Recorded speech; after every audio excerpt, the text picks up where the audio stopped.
যার কেউ নেই তার জন্য ভগবান শ্রীকৃষ্ণ আছে। নমস্কার বন্ধুরা, আপনাদের প্রত্যেককে স্বাগত জানাই আমার ইউটিউব চ্যানেল রুদ্র ভক্তিতে।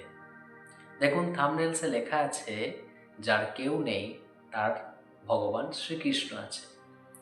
এই বক্তব্যটা বলার পেছনে একটি গভীর তাৎপর্য রয়েছে। স্টেপ বাই স্টেপ আপনারা শুনতে থাকুন, আপনারা বুঝতে পারবেন প্রকৃত অর্থেই কেউ নেই, কেউ নেই, কেউ নেই। আপনি একা এসেছেন এবং আপনি একাই যাবেন। এবং আপনার এই যাওয়ার এবং আসার পথে যে জিনিসগুলো আপনি দেখলেন, উপলব্ধি করলেন, সেইগুলো এক কথায় বলা যেতে পারে মায়া। এবং ঐশ্বরিকতা, দেবত্ব মায়ার ঊর্ধ্বে। অর্থাৎ ধর্ম, ঐশ্বরিক, আধ্যাত্মবাদ মায়াকে কখনোই নিজেদের বশভূত হতে দেয় না। চলুন শুরু করা যাক নতুন ভিডিওটি। শেষ পর্যন্ত অবশ্যই দেখবেন। ভালো লাগলে একটা লাইক, শেয়ার, সাবস্ক্রাইব করে পাশে থাকবেন। দেখুন, ভগবান বিষ্ণু, যিনি হলেন পরব্রহ্ম, পূর্ণ সনাতন, তিনি শাশ্বত। তার মৃত্যু নেই, তার জন্ম নেই, তার আকার নেই, তার কোনো বিকারও নেই, তার রোগ নেই, তার শোক নেই, তার ব্যাধি নেই, তার মধ্যে মায়া নেই, তার মধ্যে কাম নেই, তার মধ্যে ক্রোধ নেই, তার মধ্যে ঈর্ষা নেই, তার মধ্যে হিংসা নেই, তার মধ্যে লালসা নেই, তার মধ্যে কোনো কিছু পাওয়ার নেই, তার মধ্যে কোনো কিছু চাওয়ার নেই, তার মধ্যে কোনো কিছু দেওয়ার নেই, তার মধ্যে কোনো কিছু নেওয়ার নেই। অর্থাৎ তিনি চাওয়া, পাওয়া, দেয়া কোনো কিছুর, সমস্ত কিছুর ঊর্ধ্বে। তবেই তিনি ঈশ্বর এবং আমরা মনুষ্য মাত্র। ভগবান শ্রীকৃষ্ণ বারবার গীতাতে উল্লেখ করেছেন একটি বিষয়, এবং বলা যেতে পারে এটি গীতার সারমর্ম। কি? যা হয়েছে তা ভালোই হয়েছে, যা হচ্ছে তাও ভালোই হচ্ছে, এবং যা হবে তা ভালোই হবে। আমরা মানুষরা সাধারণত কী করি? যে কোনো কাজ করার প্রথমেই আমরা তার নেতিবাচক বা নেগেটিভ বিষয়গুলোকে সবার আগে ভাবা শুরু করি। মনে রাখবেন, যেখানে নেতিবাচকতা বা নেগেটিভিটি রয়েছে সেখানে ঈশ্বর থাকতে পারেন না। যেখানেই ইতিবাচক, যেখানেই আলো, যেখানেই প্রত্যক্ষ, যেখানেই জ্ঞান, সেখানেই কিন্তু দেবত্ব। সুতরাং ঈশ্বরকে লাভ করতে গেলে, ঈশ্বরের করুণার পাত্র হতে গেলে, ঈশ্বরের কাছে সর্বপ্রথম নিজেকে সম্পূর্ণভাবে উজাড় করে দিন। নিজেকে ঈশ্বরের কাছে খুলে দিন। নিজের মনের দরজার মধ্যে কোনো ধরনের অপবিত্রতাকে আনতে দেবেন না।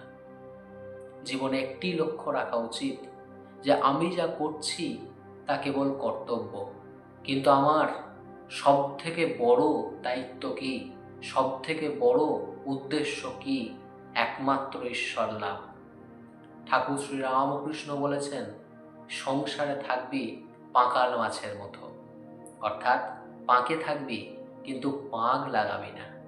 সংসার হচ্ছে মায়ার বন্ধন। এই বন্ধনে মানুষ সহজেই আবদ্ধ হয়ে পড়ে। এইখান থেকে মুক্ত হওয়ার পথ খুবই কঠিন। যারা বদ্ধ জীব তারা এই সংসারের মায়ায় পড়ে ঈশ্বরের কথা ভুলে যায় এবং অচিরেই নিজেদের জীবনে দুঃখ, দুর্দশা এবং মানসিক যন্ত্রণার শিকার হয়। এর দ্বারা জীবন একদিন চলে যায়, ঈশ্বর সাধন ভজন কিচ্ছু হয় না। শেষে মৃত্যু উপস্থিত হয় এবং একটি সম্পূর্ণ জীবন কর্মপ্রণালী সম্পূর্ণভাবে শেষ হয়। ঠাকুর শ্রীরামকৃষ্ণ আরও বলেছেন যে মানুষ হয়ে জন্মেছিস যখন, একটি দাগ রেখে যা, কারণ যাতে জন্মান্তরের পরও তোকে মানুষ মনে রাখে। এই দাগ কোনো খারাপ দাগ নয়, এই দাগ হচ্ছে এমন একটি ইতিবাচক দাগ যা তোমার সৎ গুণ, সৎ কর্ম, সৎ চিন্তা, সৎ দৃষ্টি, সৎ বাক্য প্রভৃতির দ্বারা উৎপন্ন হয়। অর্থাৎ যখন আমরা নিষ্কাম কর্ম করি, কোনো কিছুর আশায় কোনো কিছু না করে কেবল সেবা করতে চাই, কাউকে কিছু দেখানোর চেষ্টা করি না, সেই কর্মই আমাদেরকে ঈশ্বরের কাছে নিয়ে যায়। স্বর্গ নরক বলে কিচ্ছু হয় না। এই স্বর্গ নরক কেবল মানুষের একটি ধারণা। মানুষ তার জীবনে খারাপ কর্ম করলে তার এই জীবনেই তাকে সেই কর্মের ফল পেতে হবে। পরজন্ম বলে আমরা বিশ্বাস করি না। হিন্দু শাস্ত্র মতে পরজন্ম বলে সঠিকভাবে কোনো কিছুর নির্দেশ নেই।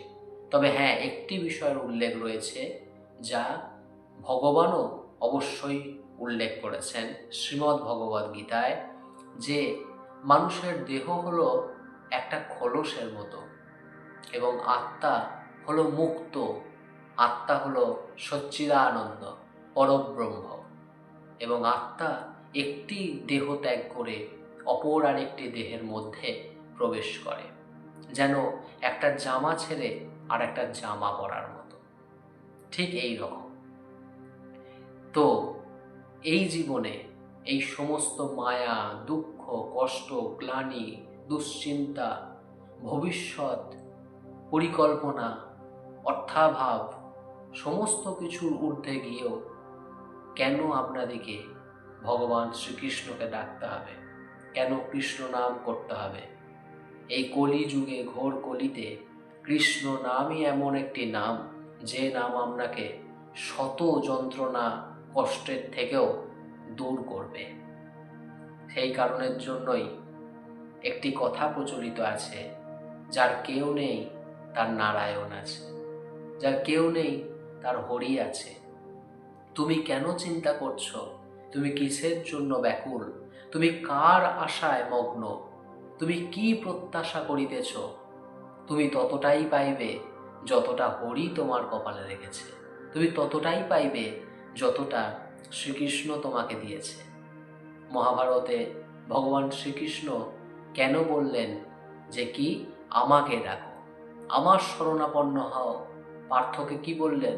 হে পার্থ, আমি না পুরুষ, না স্ত্রী, না নপুংসক, আমি ভীষ্ম, আমি দ্রোণাচার্য, আমি পরশুরাম, আমি অর্জুন, আমি দুর্যোধন, ধৃতরাষ্ট্র, এই সমগ্র পৃথিবী আমি, গাছপালা আমি, ধরিত্রী আমি, মাটি আমি, জল আমি, বায়ু আমি, আমি সব কিছু, আমি নারায়ণ, আমি কৃষ্ণ, আমি ব্রহ্মা, আমি বিষ্ণু, আমি কালী, আমি সমস্ত কিছু। পৃথিবীতে এমন কিচ্ছু নেই, এই বিশ্বে এমন কিচ্ছু নেই, এই সমগ্র মহামণ্ডলে এমন কিচ্ছু নেই যা আমি যেতে পারি না, যা আমি জানি না। আমি জ্ঞান, আমি পবিত্রতা, আমি সচ্চিদানন্দ, আমি পূর্ণ ব্রহ্ম, আমি পরম ব্রহ্ম। এই বর্ণনা ভগবান শ্রীকৃষ্ণ মহাভারতের যুদ্ধে বললেন। এইখান থেকেই আমরা একটি জীবনের মূল স্রোতে আছি, যেখানে আমরা মনে রাখব যে যার কেউ নেই তার জন্য কৃষ্ণ আছে। নিজের জীবনের দুঃখ, কষ্ট, যন্ত্রণা কোনো মানুষকে বলে কোনোদিন কমানো যায় না। আপনার জীবনে দুঃখ এলো, কষ্ট এলো, আপনি একান্তে কৃষ্ণের শরণাপন্ন হন, আপনি নারায়ণকে ডাকুন, আপনি যে ইষ্ট দেবতাকে পছন্দ করেন সেই ইষ্ট দেবতার নাম স্মরণ করুন, তাকে ডাকুন, এবং আপনি কেঁদে আকুল হয়ে, আকুলতার সহিত নিজের অন্তর থেকে নিজের অন্তরের একবারে অন্তঃস্থল থেকে ঈশ্বরকে ডাকুন এবং একটি কথাই বলুন, আমার হাতে কিছু নেই, তুমি যাই করো আমার ভালো শুধু নয়, সমাজের ভালো করো। যখনই আপনি এই কথা ঈশ্বরের উদ্দেশ্যে বলবেন যে আমার ভালো করুন নয়, সমাজের ভালো করুন ঈশ্বর, আমার ভালো করতে হবে না, সমাজের প্রত্যেকটা মানুষের তুমি ভালো করো, এবং তার সাথে সাথে যদি সম্ভব হয় তাহলে সেই ভালো থেকে একটু আমার দিকেও দিও। অর্থাৎ বিষয়টা ঠিক বোঝানো গেল না, বিষয়টা হলো যে সবার ভালো তুমি যখন চাইবে অচিরেই তোমার ভালো হবে, এটি একদম পুরোপুরিভাবে বলা যায়। সুতরাং শেষ কথা একটাই, যে যার কেউ নেই তার কৃষ্ণ আছে।